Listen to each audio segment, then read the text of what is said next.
Okay guys, obviously we are here with the Define R5. Oh wait, no. Define S. Okay, so they look a lot alike. We're going to go over what's different and what's not. First off, manual. You might need this. There are some differences for the water cooling, and it also lets you know what size radiators are supported where. The other interesting thing, two radiator brackets in the accessories box, and the accessories box is not in this box. It's because there's no drive cages for it to be hooked into like normal. That said, let's go ahead and open the front panel.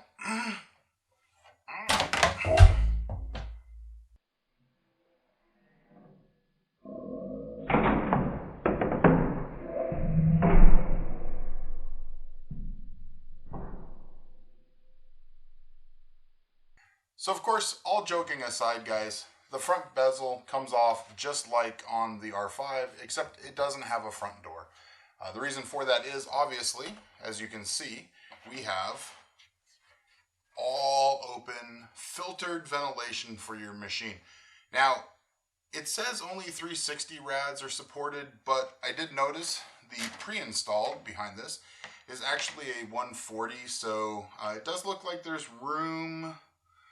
Well, it looks like there's room for two 140s or three 120s.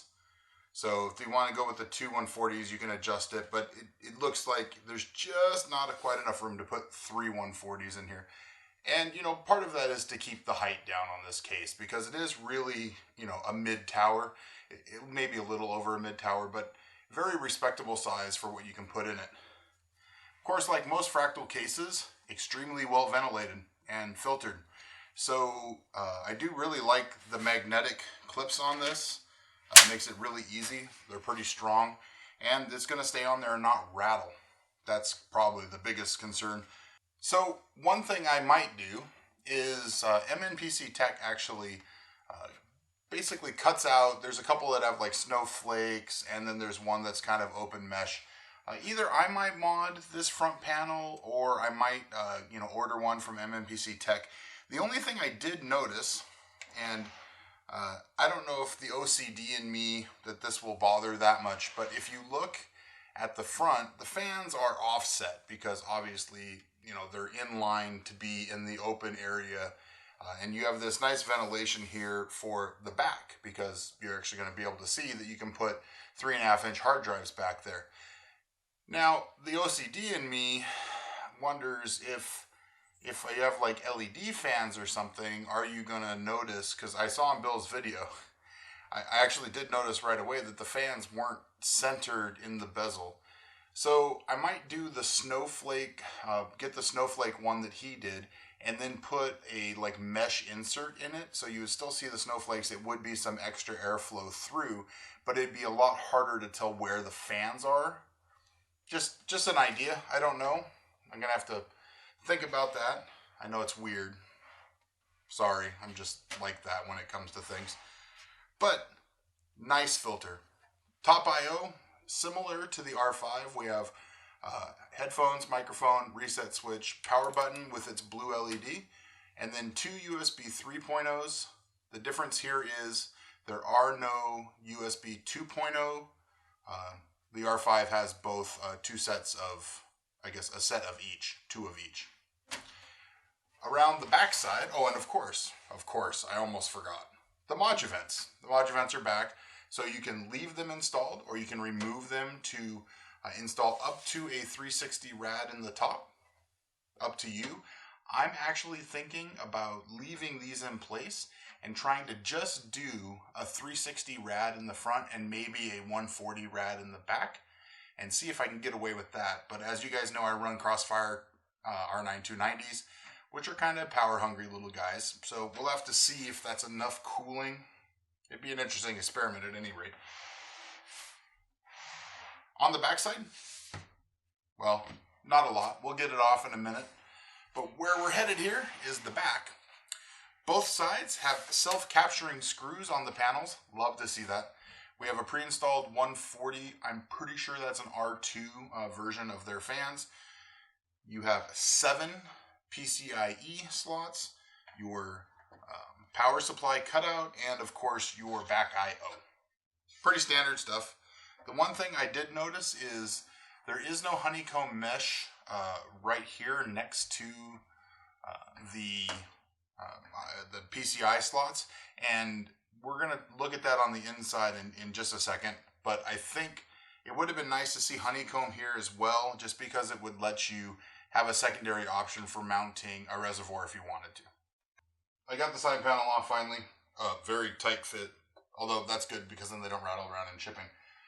This, my friends, after looking at this case already for a while, and you probably can't hear me because I'm talking behind it, this is the only thing that I really don't like about this case. That plastic. Because, as I'm sure you've seen in other videos, because this case is about 6 months old now, it scratches like a mofo. Really easy. In fact, so easily that I'd scratched the window on my R5 with a piece of paper. Literally had a piece of paper fall up against it, slide down it, piece of just A4, regular old, printer paper, slid down, not me rubbing on it, just slid down. 3 big scratches right through it, just big scuffs. So I will probably be replacing this. I'm not sure with what yet. I was actually thinking, in this price bracket, I wouldn't expect this, like ever, guys.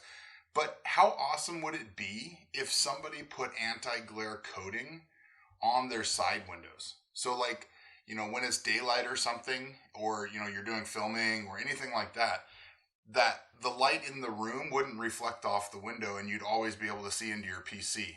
That'd be kind of cool. So what I'm thinking I might do is go get a piece of like tempered glass and have them put an anti-reflective coating on it and see what it looks like. Just to even see if it, makes sense. But it might be interesting. Like I said, though, not in this price range at all. And I don't even know if you can do that with plastic. So it would be interesting.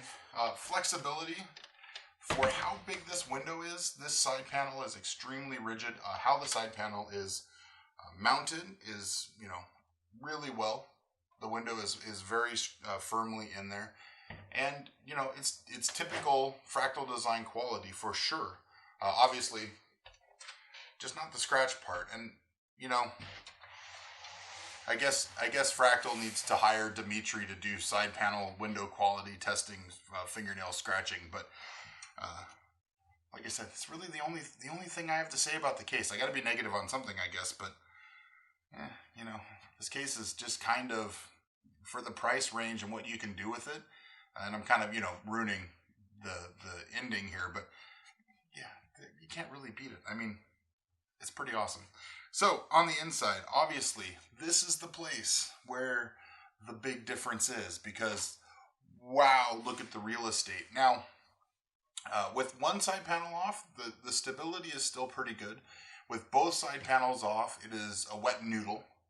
And obviously, that's because, you're losing a lot of rigidity without that huge mass of hard drive cage and 5 1/4 base.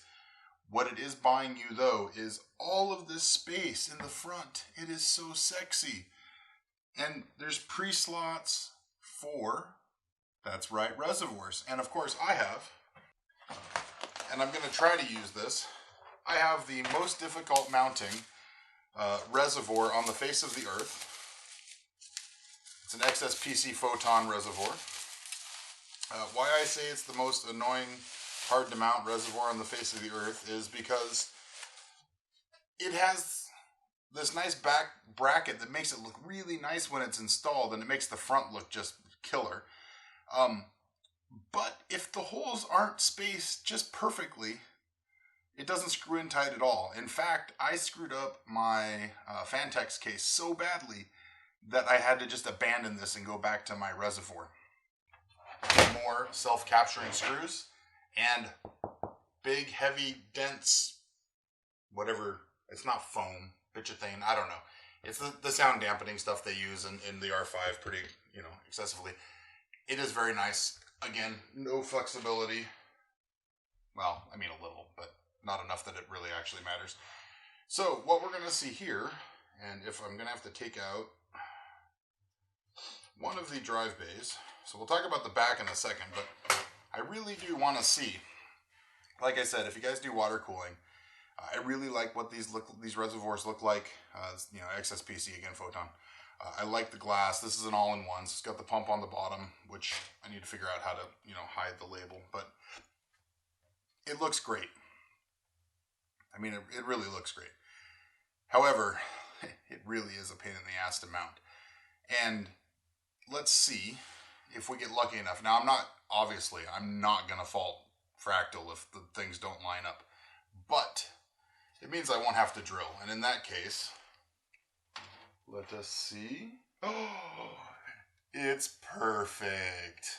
So that is pretty badass. Now, the nice thing here with the slots is that you can move it up and down. So, you know, if we want to, you know, you can kind of move it back and forth depending on how big the radiator is. You know, if you want to move it up high, obviously you can go as high as the mounting holes go. Or you can move it down some. I'm probably going to, you know, pick a nice medium spot for it that looks good. And that is super awesome. Like, guys, I don't think I can express how awesome that is. It's awesome. Because I hate drilling holes for reservoirs. Because as much as I try, and as much woodworking as I do, and other things, I can never get reservoir holes in the right spot. Don't ask me. So, that is a killer feature. If you're going to put a tube res in, yeah, okay. That's obviously one of the reasons why I really like this case. Down below, you have mounting options for a pump if you don't go with a pump res combo. So if you just have a res and you want to have a pump mounted to the bottom, you have that option. Going across the bottom further, you have room for a 120 or 140 supplemental fan, your power supply, and that, you know, one thing I've heard about this case is some people wish that the spot for this fan would actually have been covered up and be solid. I'm on the fence, because if you're doing a water-cooled build, you're probably putting in a pretty beefy power supply. And in that scenario, you know, you're probably going to cover up, at least with the cables, where this fan slot's going to be. So, you know, it would give the bottom a little more rigidity to have it be solid. That said, you know, if you need a spot to put a fan or, you know, just some extra ventilation, some extra airflow into the case, it is filtered, just like the power supply. So that's really cool. Of course, you know, inside here we have your typical Fractal grommets. You know, a little stiff and totally acceptable.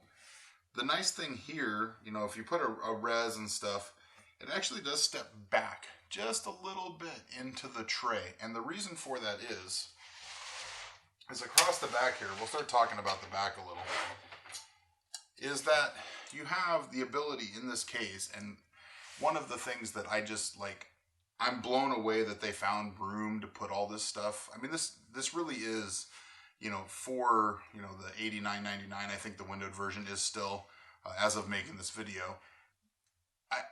You know, it's hard to believe that they found a way to put 3.5 inch drives and 2.5 inch drives, or 5 2.5 inch drives if you want to, in the back of the case where you're never going to see it.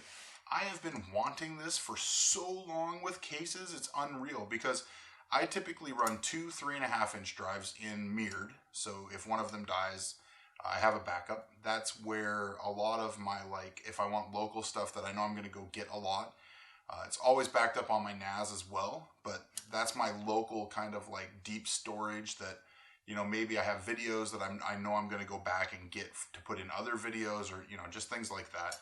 I want the mechanical drives for that, but I still want, and I know this, I'm crazy, I still want a spot to put 3 SSDs.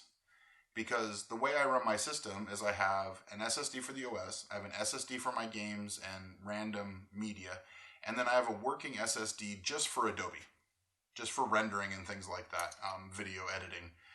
And that works out really well for me. It obviously, you know, spreads the workload across several drives, getting an I/O performance gain. And then what I do is I archive off of my working 1 terabyte Samsung onto 3.5 inch NAS drives. It's perfect. It's almost like Josh and the Fractal engineers made this case just for me. The only thing I wish is that somehow I could stuff a 480 rad in it, which would make it the size of my Fantex case and make it weigh 100 pounds. Which is why I'm going to put my build back in one of these cases. Although, I guess it was in an ARC XL before then. That said, the nice thing here is this case is, without radiators and stuff in it, obviously lighter than the R5, just by a little bit. It's just got nice features. I mean, I'm sure some of you by now are like, Jesus, get a room. I just like the ability, the flexibility. Obviously, all black cables, super nice Velcro ties. I mean, this is kind of a requirement now. Fantex and Fractal have pretty much just pushed everybody to, you have to have these nice big. That's the other nice thing here is they're not little tiny ones that you're not going to be able to use that look nice. They hold a lot of cables. Also, obviously the 2.5 caddies, you do not need to go through the motherboard tray. That was actually like, the ARC MIDI is still one of my favorite PC cases, and you had to screw through the back plate to screw that in. Obviously, back then 2.5 inch drives were kind of rarer, because there weren't nearly as many SSDs out on the market. Most of the SSDs were like 64 gig. So, they put in those mounting holes kind of as an afterthought. Now, you have this super awesome way to be able to take them in or out. It's just great. You got mounting points everywhere. Nice big CPU cutout. Your 8-pin up there, which is a little hard to get to. I usually wind up taking this grommet out, I won't lie, almost on every case, just because I find it a lot easier to get the 8-pin through, and you're almost always going to have fans or something up here to hide that spot. Just a little pro tip there. That's pretty much this case in a nutshell, guys.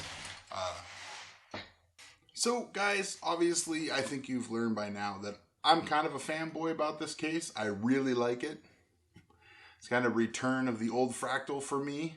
And other than the side window, which I just wish they would have used a plastic that wasn't so scratchy, I don't know that there's much else I would change. I mean, for $89, you get one of the most flexible water cooling cases on the market today.